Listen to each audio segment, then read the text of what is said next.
பெரியோர்களே, தாய்மார்களே, புரட்சி தலைவரின் ரத்தத்தின் ரத்தமான புரட்சி தலைவியின் வழிவந்த சிங்கங்களான என் உயிரினும் மேலான எனது அருமை உடன்பிறப்புகளே மற்றும் தமிழக வாக்காளர் பெருமக்களே, குடியாத்தம் சட்டமன்ற தொகுதி வாக்காளர் பெருமக்களே, உங்கள் அனைவருக்கும் முதலில் என் மனம் கனிந்த நன்றியை தெரிவித்துக் கொள்கிறேன். உங்களுடைய அன்பும் ஆதரவும் என்னைக்கும் எங்களுக்கு வேணும். நானும் உங்களுக்கு அந்த அன்பு மாறாம நடந்துக்குவேன். இப்ப உள்ள அரசியல்வாதிகள் மாதிரி நான் இல்லை. அதையும் உங்களுக்கு நான் சொல்லணும். எதுக்காக சொல்றேன் இத அப்படின்னு சொன்னீங்கன்னா, அரசியல்வாதிகளுக்கு பொதுவா நன்றியே இருக்க மாட்டேங்குது. அப்படி இருக்கிறவங்களுக்கு நீங்க வாக்கு போட்டீங்க அப்படிங்கிற நன்றி எங்கேருந்து வரும்? வராதுல்ல. அதுக்காக தான் சொன்னேன், வேற ஒண்ணு இல்ல.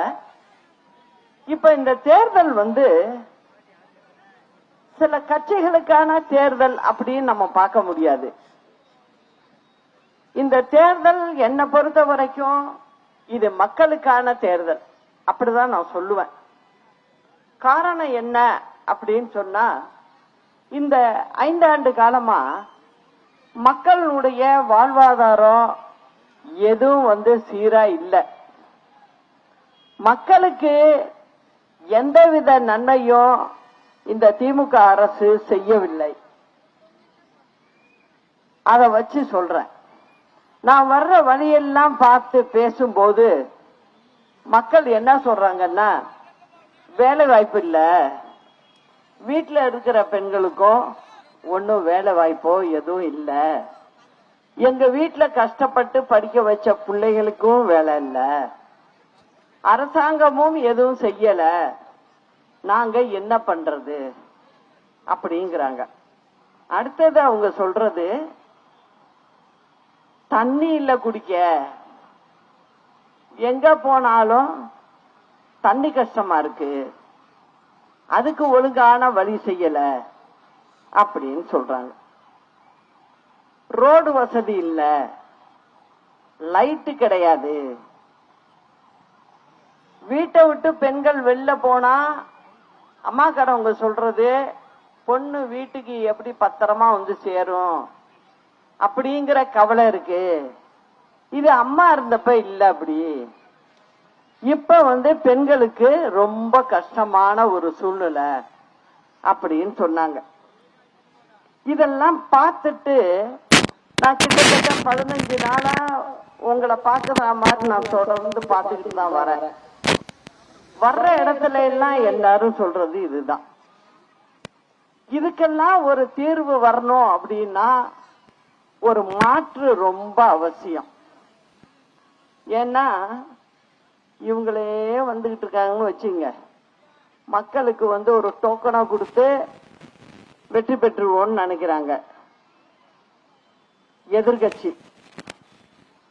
துரோக கும்பல் சேர்ந்து ஒரு குரூப் இருக்கு. அது என்ன சொல்லுது, ஒரு ஃப்ரிட்ஜ் 10,000 ரூபாய் கையில பணம் அப்படிங்குது.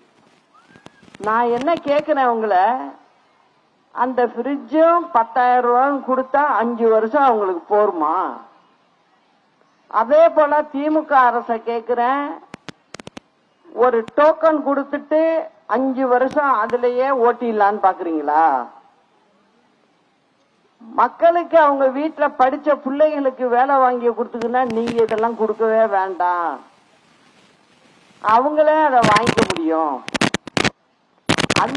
அதுக்கு ஏதாவது வழி இருந்தா சொல்லுங்க அப்படிதான் நம்ம சொல்றோம்.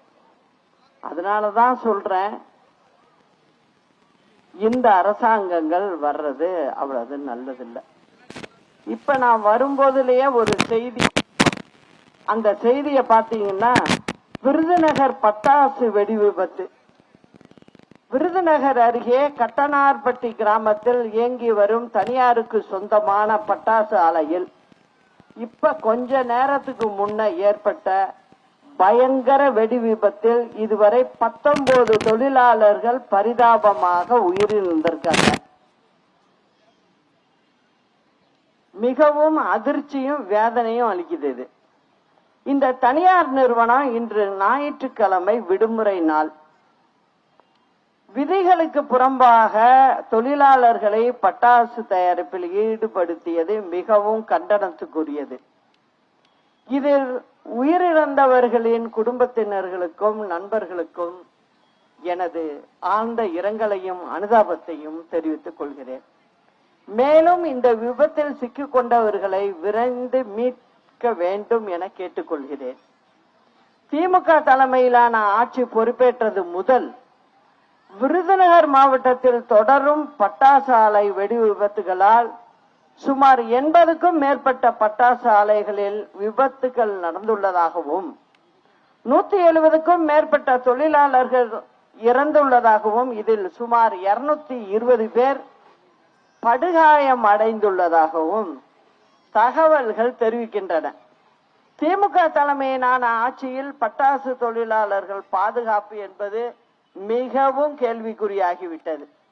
தனியார் பட்டாசு ஆலைகளில் உரிய பாதுகாப்பு நெறிமுறைகள் சரியாக பின்பற்றப்படாததும் பாதுகாப்பு உபகரணங்கள் இல்லாததுமே உயிரிழப்புகள் ஏற்படுவதற்கு முக்கிய காரணமாக தெரிகிறது.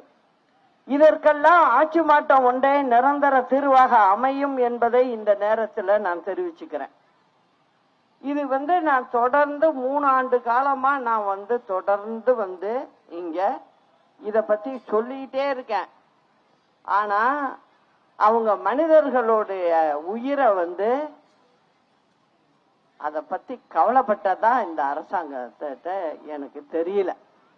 அதுதான் உண்மை.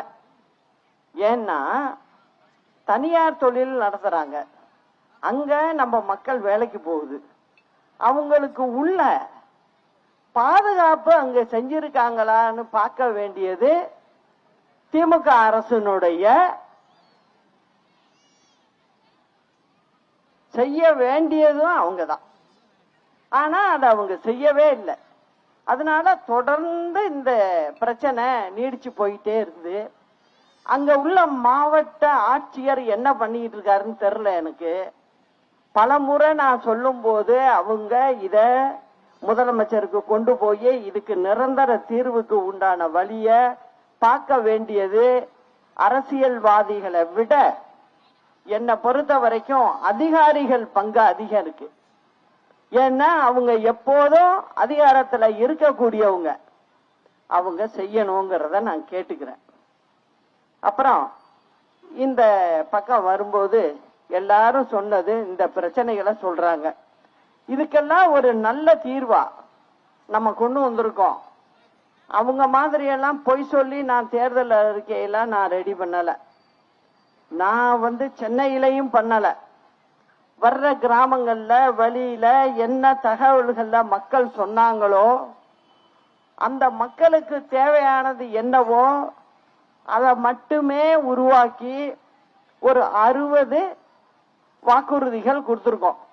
அந்த 60 வாக்குறுதிகளை செய்யறதுக்கும் அரசாங்கத்துல சிக்கன நடவடிக்கை எடுத்தே ஆகணும். அது செஞ்சாதான் இந்த வாக்குறுதிகளையும் நாங்க நிறைவேற்ற முடியும். அதையும் கட்டுக்குள்ள கொண்டு வரணும். கட்டுக்குள்ள கொண்டு வரல 2 இது ரொம்ப பெரிய பிரச்சனை. ஒன்னு மின்சாரத்துறை. அதுல லாஸ்ன்னு சொல்லி வருடம் 17,000 கோடி காட்டுறாங்க. அதை குறைக்கணும். மின்சாரத்தை தனியார் தேர்ந்து வாங்கறத நிறுத்தணும். நம்மளே தயார் பண்ணணும்.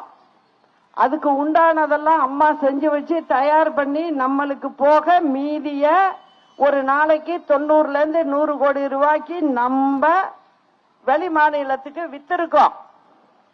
ஆனா இப்ப திமுக அரசுல நிலைமை என்னன்னு பாத்தீங்கன்னா எல்லா நிறுவனங்களும் மூடி கிடக்கு ரிப்பேர்ல.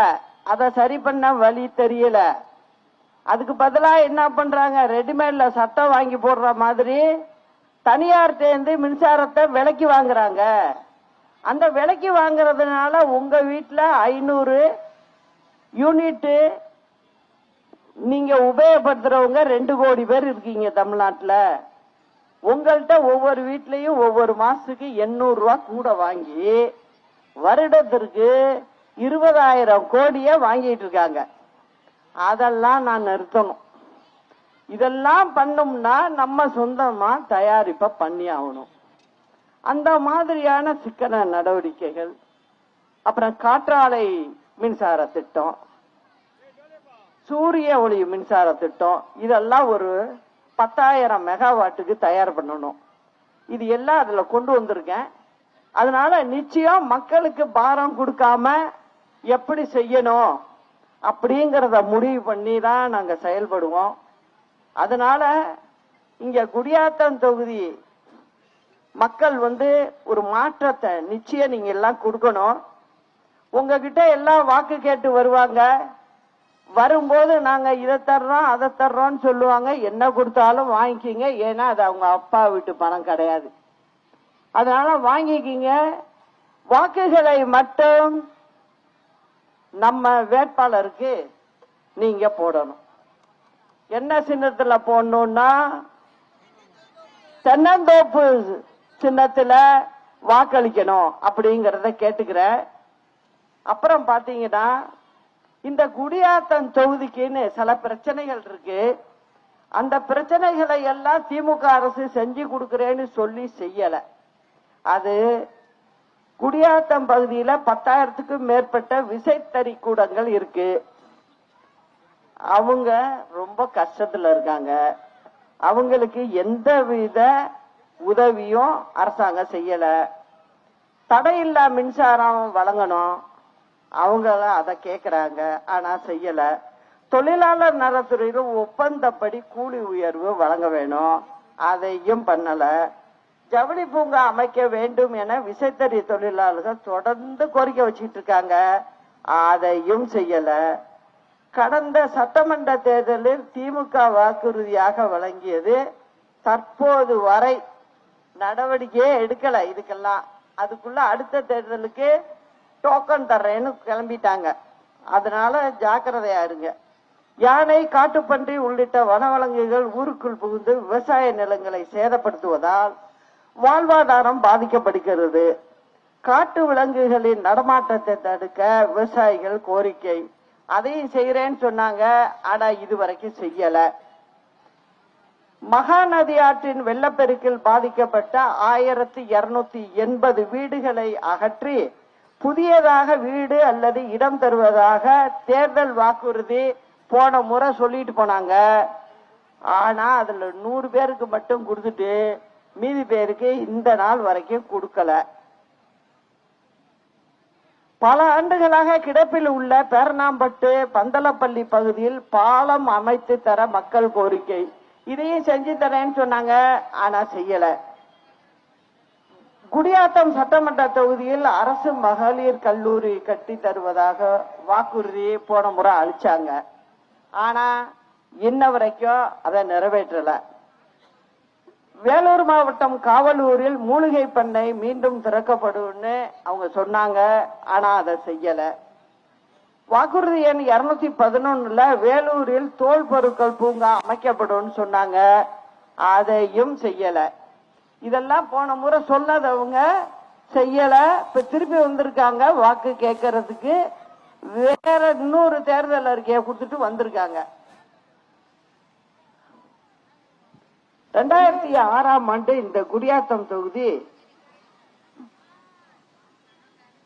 தேர்தல் பிரச்சாரத்தின் போதுதான் புரட்சி தலைவி அம்மா அவர்கள் தாலிக்கு தங்கள் திட்டத்தை இங்கதான் முதல்ல அறிவிச்சாங்க. அந்த ஞாபகம் வந்துச்சு எனக்கு, வேற ஒண்ணு இல்ல. அப்புறம் இந்த குடியாத்தம் தொகுதி சட்டமன்ற வேட்பாளராக திருமதி தபிதால் அவர்கள் போட்டியிடுகிறார். அவருக்கு தென்னந்தோப்பு சின்னத்தில் வாக்களித்து அவரை மகத்தான வெற்றி பெற செய்ய வேண்டும் என்று உங்களை எல்லாம் அன்போடு கேட்டுக்கிட்டு, நாளை நமதே, வெற்றி நமதே, அண்ணா நாமம் வாழ்க, புரட்சி தலைவர் நாமம் வாழ்க, புரட்சி தலைவி அம்மா நாமம் வாழ்க, நன்றி, வணக்கம். புரட்சி தாய் சின்னம்மா, தியாக தாய் சின்னம்மா, தமிழகத்தின் விடுதலை சின்னம்மா.